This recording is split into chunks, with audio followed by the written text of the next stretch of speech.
Hello, good morning, good afternoon, and good evening to you all. Thank you for joining us today in this webinar series. My name is Emmanuel. I'm the moderator for this webinar.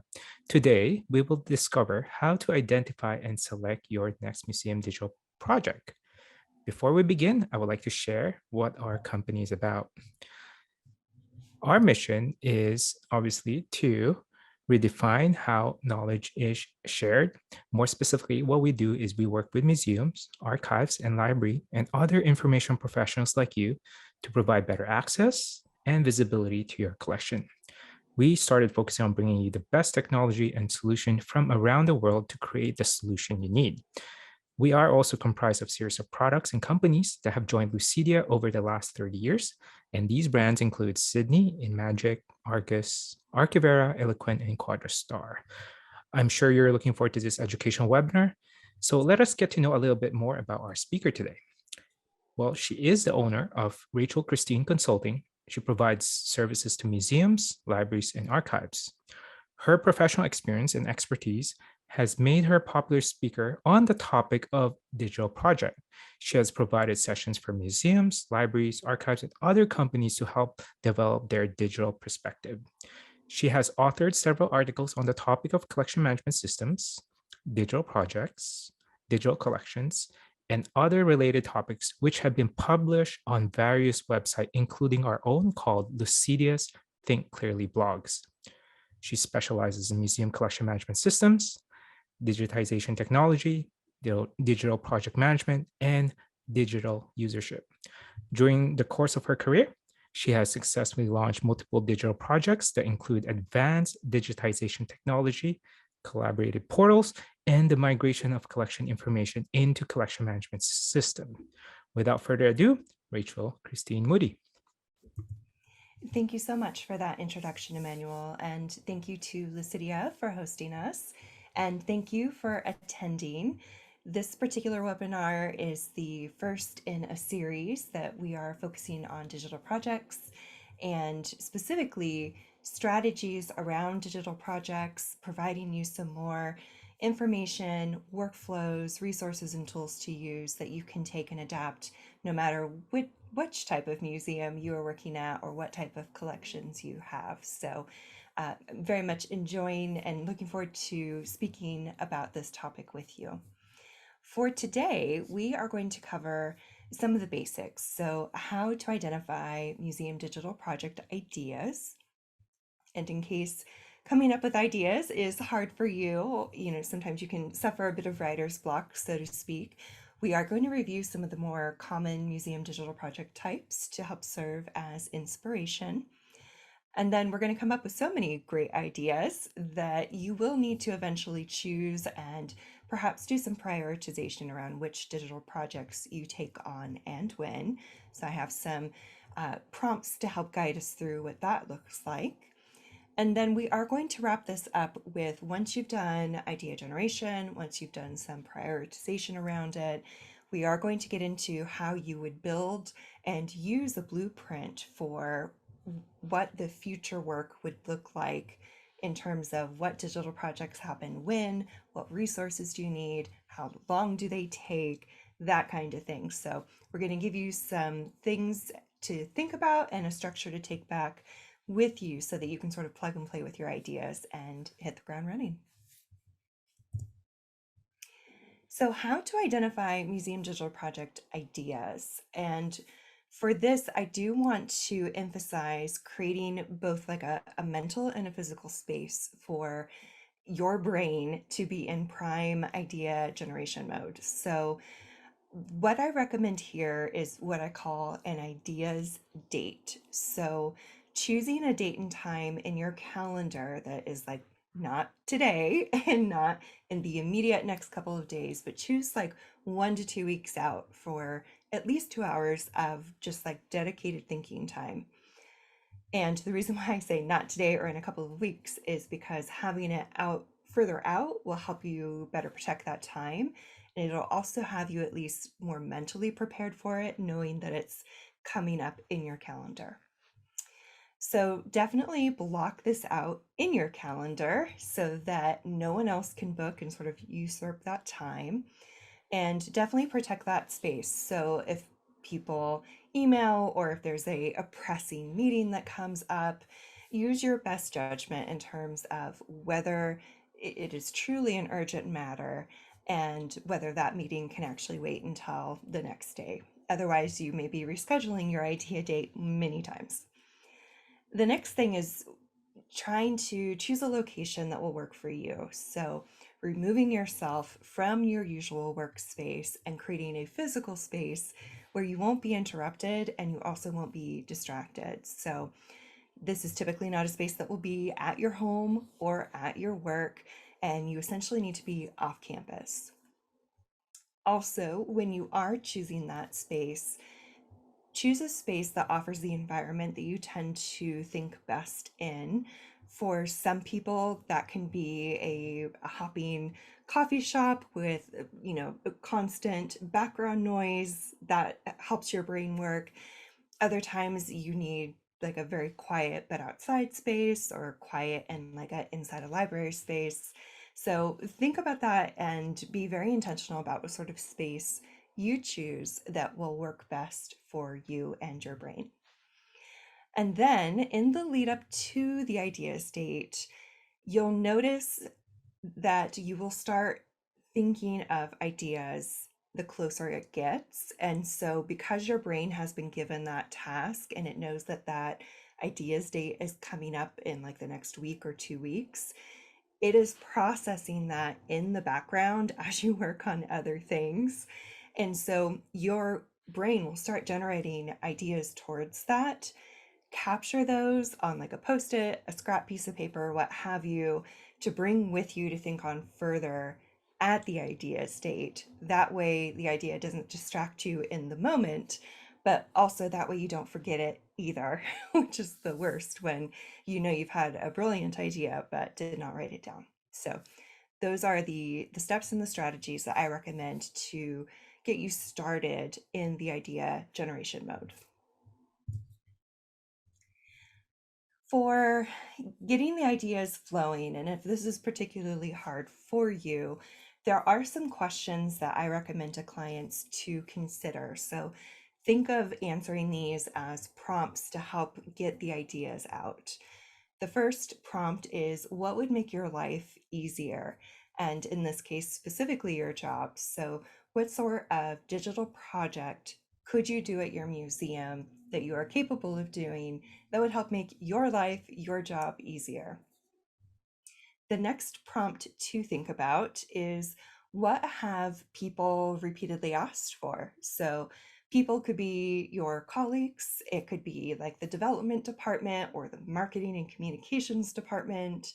It could also be patrons, K through 12 educators who want to use material, researchers, those sort of external audiences that also like to use your collections. What have they been asking for? How could you serve those people better? The next prompt is, and no judgment here, but what was done poorly in the past or could use some serious updating? So we all, every museum definitely has an evolution in how they've done their work, particularly with digital projects, whether it's digitization of items or creating metadata descriptions. Our practices and standards and tools have changed over time. And so, with that, inherently, many of us do have areas of our digital project work that could use some updating. So that's another prompt to consider to see what should be redone, what could be improved upon. And then one of the last prompts is, what item has been left on your to do list for so long that you fear it may never get done? And assuming that that to do item is still important and of value to you, that may be like a prime candidate for actually spending some focused time on so that you can finally get it off your to do list. And if you are still having trouble or not quite sure what digital project ideas might look like, or digital projects in general, I did want to spend a moment here and just go over all of the different activities that we do as collection workers in a museum that comprise a digital project. So, of course, we have digitization, and that's any sort of digital image, document, etc., a digital capture, a digital file being created that is a surrogate to your collection item. And then, of course, with all of the digital files, we have the need to manage them. And so, digital asset management is the term most frequently used for at least us in our field. And being able to manage them, not only from a knowing where everything is perspective, but managing in the sense of making sure that they're being preserved, making sure that they are being made accessible, if that is something you are doing intentionally, that kind of thing. And then also with those digital files that we are creating, thinking about digital preservation. And this is certainly an area that I have seen this last year has become really a priority topic for many museums. And so digital preservation, I sense, is going to be coming up more and more for you if it hasn't already. Then we start moving into from capturing digital surrogates and managing and preserving to descriptive work. So, whether that is actually doing the cataloging in a CMS system or just doing some basic metadata creation, creating just descriptions versus catalog record, et cetera, depending on what the project outcome for you is for the digital project. Many of that type of work is typically like the next required piece of a digital project. And then whether you have just created the data or descriptions or you're doing some cleanup, reviewing, editing, and updating descriptions, data, etc., is going to be another huge piece or perhaps a standalone project on its own. Publishing collections content online. So, for those of you who have a platform where that is a possibility, spending some concentrated time on getting some collections content in there and further representative of the actual collection versus just highlights, that is usually a great area to do more work in, especially if it's providing more access to your collections. We then have the opportunity to start thinking bigger and outside the museum as well, especially if you've already have some of your collections online. Thinking about building, participating in, helping to manage a collaborative portal, which would mean it would be your museum, your collections that are then you have the option to display, play with, search with, engage in other museums and other collections. So looking at a collaborative portal is a very cool, in my opinion, and an area I love spending time in type of digital project. And then another production angle from this is, as you have digital items available, creating those digital exhibits and any other sort of content that you can utilize online collections for and also have available online are another huge area that is a benefit of having done all of the other foundational digital project work.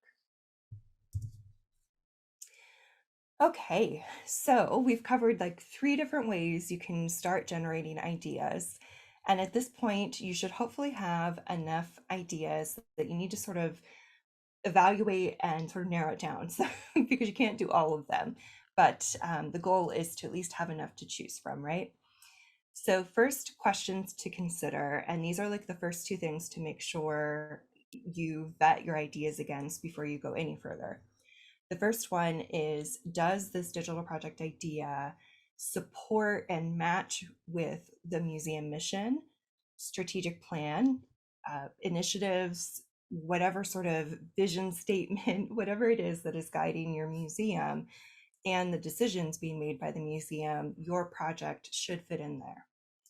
Also, does it fit within your assigned role and responsibilities, which of course will depend on your museum, what your job position is, whether you have other colleagues, volunteers, etc. So there is some time to think about, is this something that makes sense for you, your department? Is this a digital project that involves other people, and making sure that it's appropriate for you and your department, at least in part.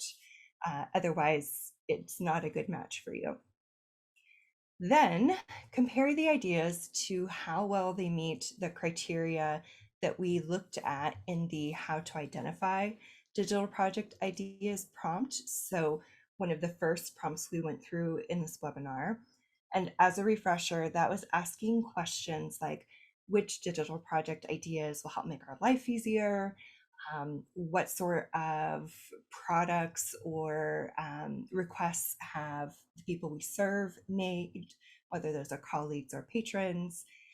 What other sort of ideas are helping you to do cleanup or improving the collections content that is already made and out there? And then which ideas have been on your list the longest, and evaluating whether those should be done first or maybe completely removed from the list in general. And then after you've considered, like, does this make sense for the museum? Does this make sense for me? Next, think about ability and impact. So, do you have the time to perform whatever the digital project idea was that is making its way towards the top? Do you have the appropriate resources you need? For example, equipment, software, what have you. Um, just a note here, if you don't have them, it doesn't mean you can't pursue the idea. You just need to account for needing money, most likely, to acquire those items. Also, which projects provide a high return on investment or ROI? So, as you are looking at the projects and considering how much time they may take of your time, of your colleagues' time, what sort of equipment or software you may need to buy, does all of that make sense and equal out or be able to produce the return on investment that you're making?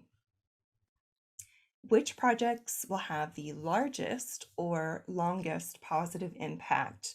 And that can be positive impact for like your daily job, your daily work, your colleagues, insert stakeholder here, as long as there's some improvement and benefit for hopefully you and also other people, then it is definitely a worthwhile project.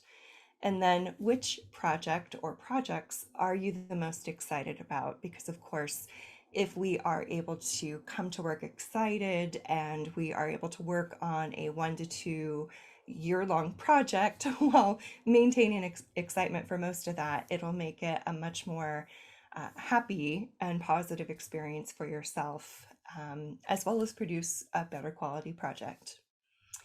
And just remember that these questions are meant to help you gain insight into how your brain came up with the ideas and the value of those digital projects.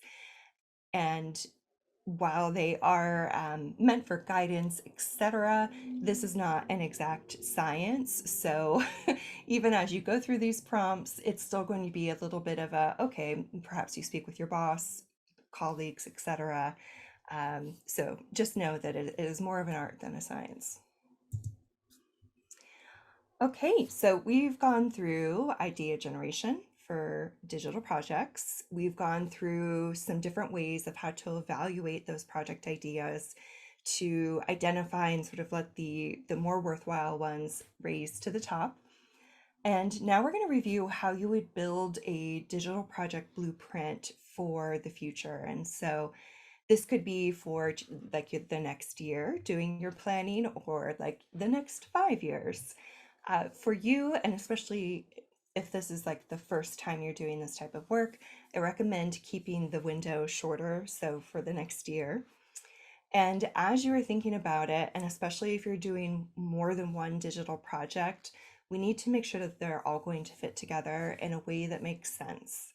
So we're going to capture some of the basic information per digital project idea that has made its way towards like the top tier on your list. So I recommend, like, whether it's a Word document, scratch paper, what have you, Post-its, writing out like what's the idea title? and brief description, maybe some bullet points in terms of what comes out of it, and especially what comes out of it that supports the museum mission. Knowing, or at least writing out some notes on as to how it fits in with your position description, being able to identify some of the benefits, whether that is direct for yourself and or for your stakeholders.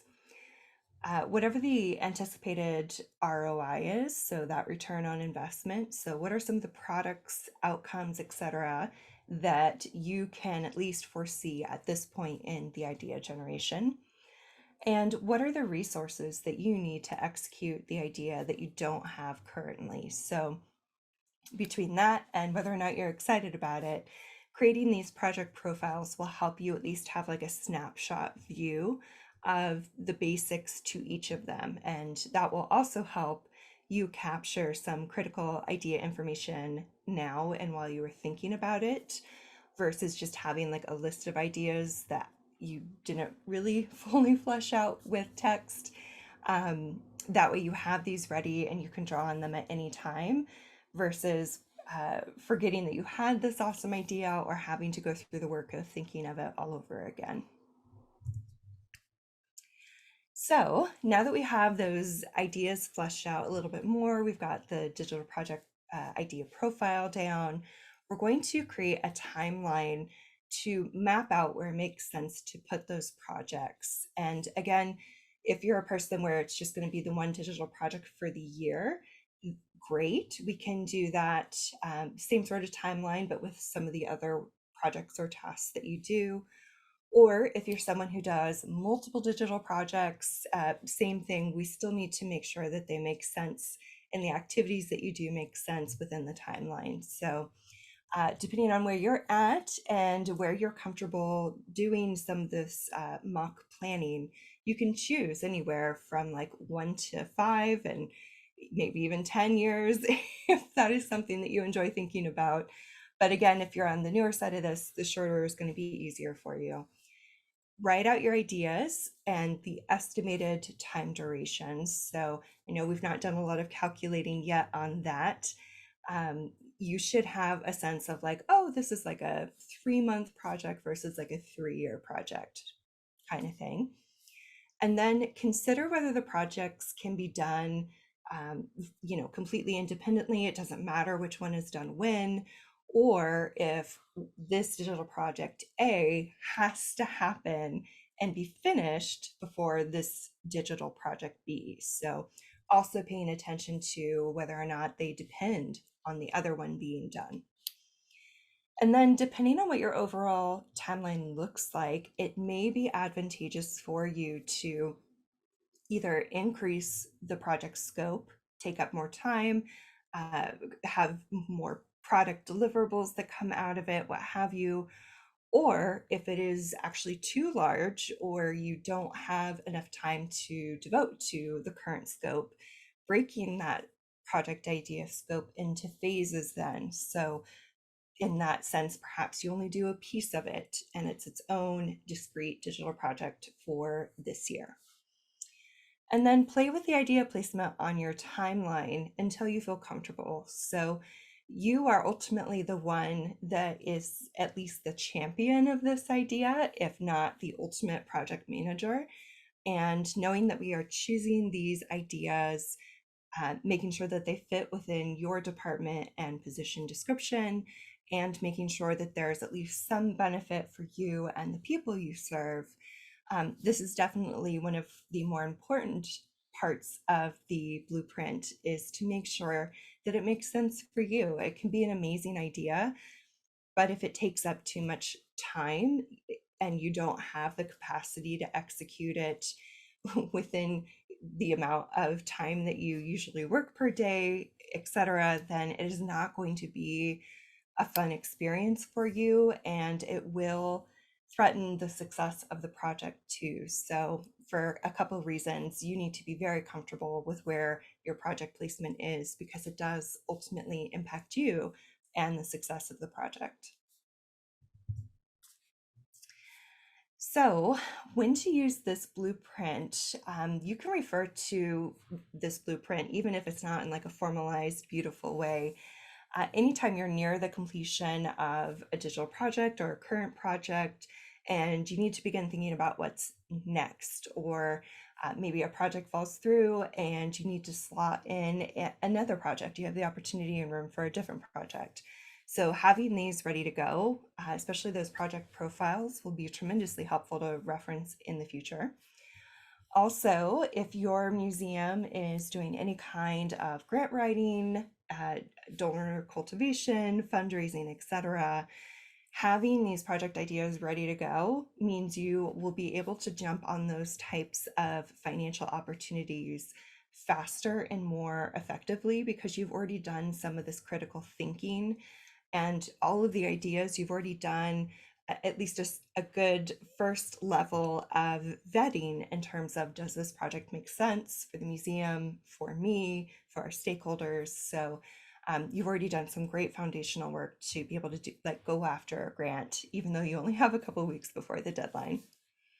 And then, of course, if you're in an organization that does any sort of annual review or position review, etc., having these digital projects ready as you start planning the next year and what you may be measured doing, how you may be measured, etc., having some of your own ideas of what those projects may be will mean that it is going to be more interesting work for you.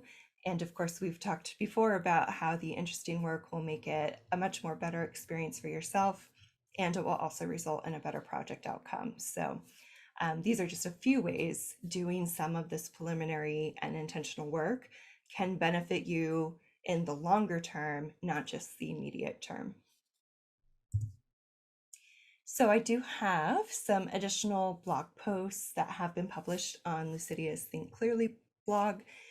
There's, of course, we've had a big focus on digital projects, especially with the pandemic. So you have a lot of good reading there. I won't read all the titles, but this particular slide you can reference and take a look at to see which areas of digital projects you would like to read more on. And that is it in terms of museum digital project ideas, how to come up with them, what the most common ones are, how to go through and evaluate and choose digital project ideas that are perhaps more valuable than others, and then how to take those and build out a blueprint that you can use now as well as for any future opportunities. So with that, I hope you schedule your idea date and are able to take some of these prompts and tools with you. And with that, I'll turn it over to Emmanuel. Thank you for sharing tons of insights and resources, Rachel. Because even though you said that creating a plan for future project in a unique museum setting can be more of an art than a science, you have given us tools and thorough guidance to do so. And if you have any questions about Museum Digital Project or follow-up questions about this webinar, feel free to contact Rachel by going to her website or Lucidea's. And again, thank you for joining us for today's webinar on how to identify and select your next museum project. We hope this educational webinar has given you the confidence and knowledge you need to build the blueprint for your next museum digital project. This concludes the first webinar in the series. If you found the information helpful, please join us for the next webinar where we will explore digital museum projects in more detail. Until next time.